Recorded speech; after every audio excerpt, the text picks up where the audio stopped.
भा जाती है, पास आ जाती है जैसे रंगीन तितलियां। धोखा देती है सबको ऐसी ही लड़कियां, धोखा देती है सबको ऐसी ही लड़कियां।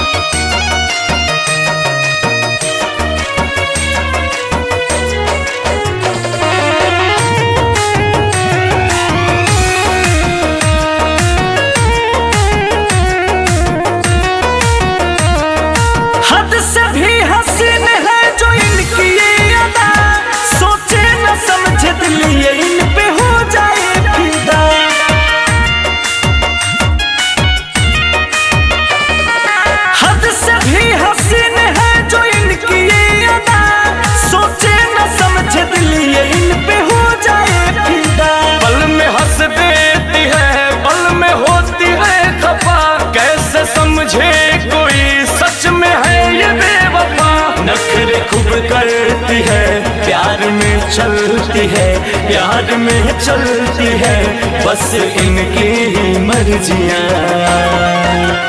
धोखा देती है सबको ऐसी ही लड़कियां,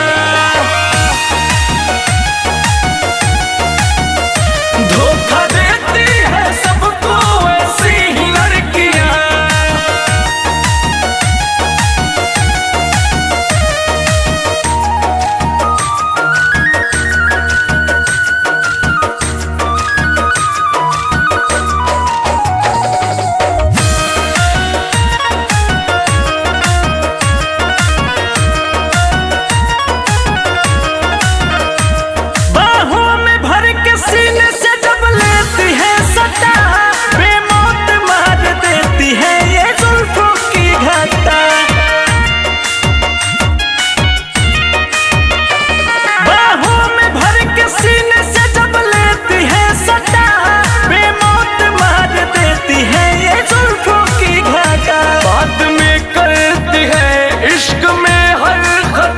अश्क थमता नहीं जब ये होती है जुदा, राजा अंकुश कहे वो से आंसू बहे, वो से आंसू बहे प्यार के सिर्फ दरमियां।